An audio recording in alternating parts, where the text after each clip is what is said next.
If you're brand new to game development, but a little bit busy, it can be really intimidating to even think about making a game. So here's what we're going to do in this video.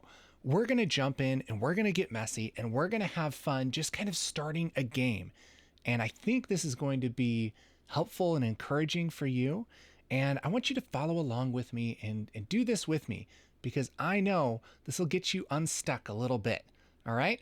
Get the wheels moving. All right? So PICO8edu.com, PICO-8-edu.com. That's going to take you to the free version of PICO-8, the amazing retro game engine that is perfect for making tiny games. All you have to do is hit escape and you're in the game engine mode. And let's go over here to this second tab, and this is where we can make our sprites. Now, we're not going to overthink this. We're just going to make up a game really quick. This is going to be no pressure. And I think what I'm going to do is I'm going to make like a, I guess this is like a flying saucer. I'm kind of making it up as I go. Yeah, okay, sure. This is a flying saucer. And it has like a little landing gear. Yeah, cool. There, awesome. There we go. And so now let's make a game where that can move back and forth, and maybe it can shoot like a little beam down or something like that. Let's start with that. You know, we don't have to make it perfect. So let's do this. Okay, so every game starts with three functions. Function underscore init, INIT, two parentheses like that, and function underscore update, yes, and function underscore draw. Good. Okay.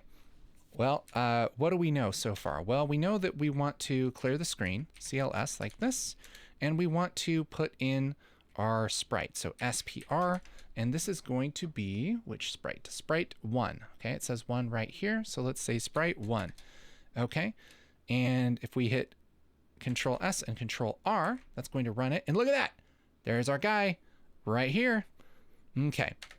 Let's put him in the middle. Let's say 60, 60. Save run. There he is in the middle. Okay. Now let's get him moving around. We need to do a couple things for that. We need to set up a variable. And so let's just make a variable called X, and let's start that at 60. And let's make another variable called Y, and we'll start that at 60. And we'll replace this 60 with X and this 60 with Y. So that should do the same thing. Save run. Yep, good. All right, now in our update function, this is where we usually put stuff, you know, that we're thinking about, the things that change. And so let's make if button, and which button? Shift R for right button, right arrow. Then whatever happens if we hit the right button. So what's going to happen if we hit the right button? Well, we need to add 1 to X. So let's say X equals X plus 1. Great. Let's see if this works. Save run. Now, if I hit the right arrow, oh, he moves to the right. Okay, cool. We're going to fill in the rest of this real quick. Else if button Shift L for left, then X equals X minus 1. And then else if button, let's just have him go left and right. Sure, cool. Now he can move left and right. All right, we're going to shoot the beam down now. So there's so many ways we could make that beam, but I think what we'll do is we'll just make it a box. We'll make like a little rectangle here that kind of shoots down like this. Okay, and so what we could do is we can use a command called rectfill, RECTFILL, and that takes an X1, Y1, X2, Y2, and then a color.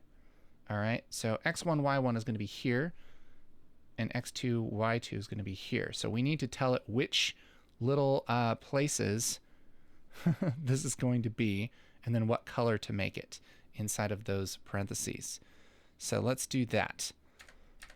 Okay, so let's do a rectfill. So X1 is going to be essentially where the sprite is. So it's going to be x. Let's just do x comma y for now. I think it's probably x comma y plus 8 because it's going to be below. So the y always goes from 0 to 128. It actually goes up in value as it goes down the screen. And so if we have our sprite here of our little guy, then this is 0, 0. On the sprite, this would be 0, 8, like that. So yeah, we're going to have it start right there. And the other one is going to be 8 more than the x, but it's going to be down here.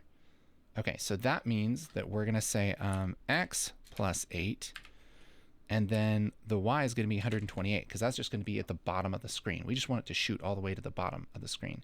And then for color, we're going to find green, color 11. Like that. Okay, so what this should do is make a rectangle that kind of shoots down here like this as we play. Save, run. Oh, yeah. Okay, that is working. I think the rectangle is 1 pixel too wide, though. So let's say x plus 7. Save, run. There we go. So now it shoots that rectangle, but I only want that to happen when we have a button down. So let's use another if. Let's just say if button shift x, then let's just say beam equals true. Cool. We're going to start with beam equals false. Actually, what we could do, yeah, let's just say beam equals false. Equals false. Okay, and then we'll just say else beam equals false. We probably don't even need this here then. Okay, beam equals false, and then down here we're only going to do the rectangle if beam. We could say if beam equals true, but it's the same thing to just write if beam. Then we'll do that. End. Make sure we have all of our ends. Save, run. Now we can move back and forth, and if I hold down X, we have the beam. Oh, baby. That's so cool. That's so cool. I love that. Okay. So this is a great starting point for your game. And I mean, what I love about this is that, we started with nothing, but now there's all these possibilities, and I guarantee there's probably things going around in your mind like, oh, well, can I make a little thing that it kind of sucks up like that? And how would I do that? Or should I make a background? Like where is this happening? Can this be in the mountains, or can I add clouds? Or are there going to be, airplanes coming in and fighting him or something like that? There's all these different possibilities that spring from literally just kind of making up this one sprite. That's what I love about game development, is it doesn't have to be serious. You don't have to make the world's greatest game. Just jump in there and have fun, man. That's what we want to do. All right. So I want you to do this, PICO-8-edu.com, and get that. And here's the thing. I want you to come and hang out with me. All right. I want you to come and be part of this game dev squad that we are making over at Space Cat's Game Dev School. This is a community for people that want to have fun making tiny games, even when they're busy. All right. This is the thing. I don't want you to have to do this 20-hour tutorial or anything just to learn to make games. And so I have this classroom here, and this is our spawn point. The spawn point is the answer to the question, where do I start with game development? This is a small course that has bite-sized little tutorials that teach you the basics of game development. And it's awesome. And some of our students have gone through that and really, really enjoyed it. Check this out. This is so cool. This is one of our students. This is the first game he made. All right. This little Flappy Bird kind of clone. And it's great. It's a great game already. But check this out. With the stuff that he's been learning, look at the difference here. I mean, that's so cool. Just from stuff that he's learned from playing around and from, just not taking stuff too seriously. Stuff that he's learned in our community and talking with other students. And I mean, it's just night and day, amazing difference. And I want that for you. So if you're serious about game development, you're excited to do it, but you feel busy, you feel like a little bit overwhelmed, well, Space Cat's Game Dev School is perfect. Perfect for you. That's exactly why we made it. So yeah, go check that out. There's a link in the description. Okay. And I'll see you later. Okay. Bye.